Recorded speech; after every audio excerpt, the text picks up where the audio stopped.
नमस्कार, इस खास शो में आपका स्वागत है। मैं हूं आपके साथ आस्था कौशिक। मैं आपको बताऊंगी अक्टूबर में पड़ रहे डबल ग्रहण का क्या है आपदा कनेक्शन।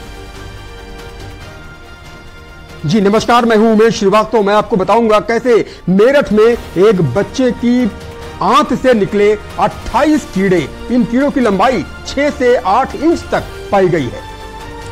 नमस्कार, मैं हूं आपके साथ अमित गर्ग शुक्ला। मैं आपको बताऊंगा कैसे एक सपने के कारण एक बेटे ने अपने पिता की कब्र को खुदवाया तो सामने आया हैरान करने वाला सच।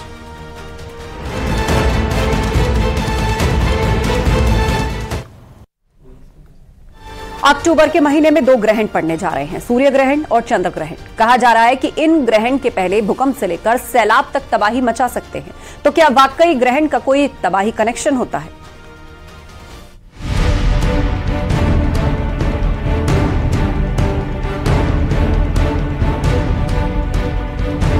क्या है ग्रहण और तबाही का कनेक्शन? 15 दिन में लगने जा रहे हैं 2 ग्रहण। 14 अक्टूबर को सूर्य ग्रहण, 29 अक्टूबर को चंद्र ग्रहण। क्या ग्रहण के कारण हो रही तबाही? क्या ग्रहण से पहले आया भूकंप?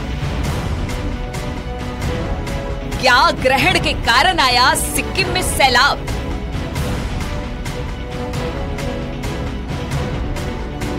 अक्टूबर के महीने में 2 बड़ी खगोलीय घटना होने जा रही है। एक महीने के अंदर 2 ग्रहण लगने जा रहे हैं। ऐसा संयोग बहुत कम होता है जब एक ही महीने में सूर्य और चांद दोनों पर ग्रहण लगता है, लेकिन अक्टूबर में ऐसा होने जा रहा है और इसकी वजह से कई सवाल उठ खड़े हुए हैं। क्या इन्हीं ग्रहण के कारण तबाही हो रही है? भूकंप से चंद दिनों पहले नेपाल समेत पूरे उत्तर भारत में जबरदस्त भूकंप आया। भूकंप के झटके इतने तेज थे कि लोग सहम गए। नेपाल में तो कई मकान गिर गए और देखिए, भूकंप के ठीक पहले ही सिक्किम में भयंकर फ्लैश फ्लड आई है। कुदरत ने ऐसा कहर बरपाया कि हाहाकार मच गया। 100 लोग अब भी सैलाब में लापता हैं। उनकी तलाश जारी है। इतना ही नहीं, देश के कई हिस्सों में भारी बारिश हो रही है। ज्योतिषियों का कहना है कि भूकंप के पहले और बाद इस तरह की तबाही होती है, आपदाएं आती हैं। इस बार 2 ग्रहण लग रहे हैं अक्टूबर के महीने में। पहला सूर्य ग्रहण जो कि 14 अक्टूबर को है और दूसरा चंद्र ग्रहण जो 29 अक्टूबर को है। शास्त्र ये कहते हैं कि जब भी 2 ग्रहण 14 या 15 दिन के अंदर आए और एक ही पक्ष में आए तो ये काफी घातक सिद्ध होते हैं। इसमें प्राकृतिक आपदाएं आती हैं। तो क्या वाकई ये तबाही की वजह ग्रहण है? विज्ञान इसे नहीं मानता, लेकिन कुछ आंकड़े हैं जो बेहद हैरान करने वाले हैं। नजर डालिए इन आंकड़ों पर। 5 मई 2023 चंद्र ग्रहण, 4 मई को जापान में भूकंप, 8 नवंबर 2022 को चंद्र ग्रहण, 9 नवंबर को नेपाल में भूकंप, 5 जून 2020 चंद्र ग्रहण, 15 जून को गुजरात में भूकंप, जनवरी 2018 को चंद्र ग्रहण, भारत पाकिस्तान में 6.1 तीव्रता का भूकंप, 17 जुलाई 2019 को चंद्र ग्रहण था, 24 जुलाई को महाराष्ट्र में भूकंप आया, 12 दिसंबर 2020 को चंद्र ग्रहण, जापान में 7.5 तीव्रता का भूकंप, 9 जनवरी 2001 को चंद्र ग्रहण, 26 जनवरी को भुज में भूकंप। ये आंकड़े क्या इशारा कर रहे हैं? तो क्या ये माना जाए कि ग्रहण का भूकंप और आपदा से कनेक्शन है? विज्ञान इसे नहीं मानता, लेकिन ज्योतिष शास्त्र के मुताबिक ग्रहण और आपदाओं का कनेक्शन है। तो क्या अभी अक्टूबर के महीने में और तबाही हो सकती है? क्या ग्रहण के डबल अटैक से और आपदाएं आ सकती है? क्या होने वाला है कोई नहीं जानता, लेकिन एक बार फिर ग्रहण और भूकंप के कनेक्शन को लेकर बहस छिड़ गई है। Bureau report, news city. Meerut में एक हैरान करने वाला मामला सामने आया है। यहाँ एक बच्चे के पेट मौत 20 साल पहले हो चुकी थी। उसके बेटे का दावा है कि उसके सपने में उसके पिता आए, उसके बाद उसने कब्र खुदवाया। क्या है पूरा मामला, एक रिपोर्ट के जरिए आपको दिखाते हैं।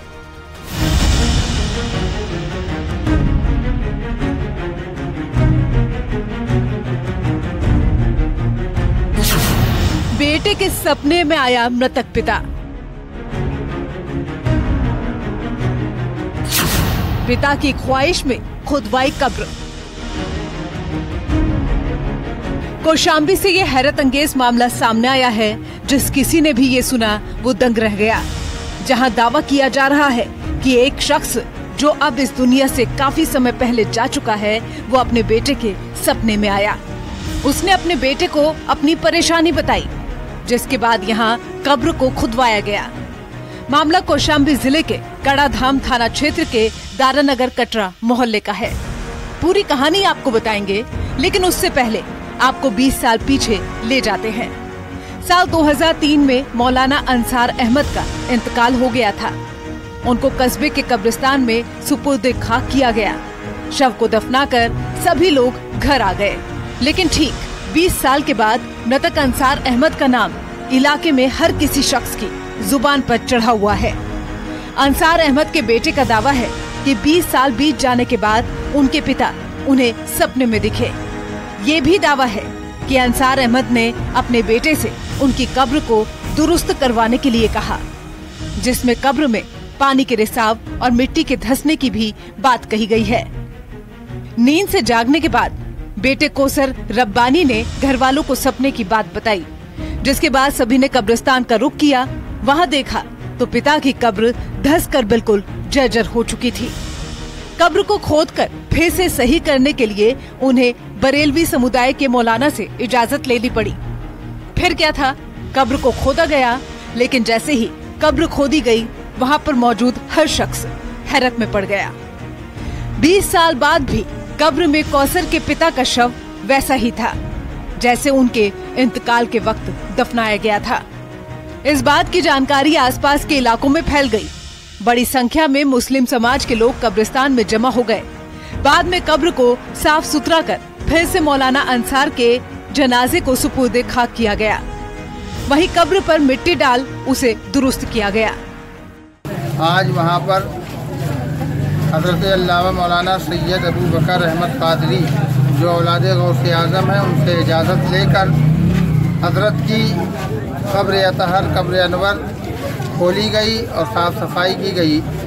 तो सारे इलाके के लोगों ने देखा कि 20 साल पुराना कफन उसी तरह तरोताज़ा आज भी नजर आ रहा है। इस घटना के बाद से पूरे इलाके में बस यही चर्चा है कि आखिर 20 साल बाद भी जनाजा एकदम वैसा का वैसा कैसे है। लोगों का कहना है कि जनाजे को जब कब्र में उतार दिया जाता है तो कुछ ही दिन के बाद बॉडी गलने लगती है, लेकिन मौलाना अंसार की डेड बॉडी 20 साल बीत जाने के बाद भी सही सलामत रही, और यही लोगों को हैरान कर रहा है। कौशाम्बी से न्यूज़ 18 के लिए धारा सिंह की रिपोर्ट।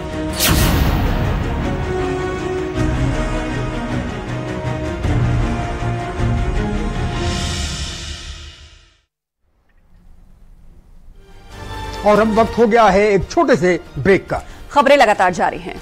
आप देखते रहिए न्यूज़ 18 उत्तर प्रदेश उत्तराखंड।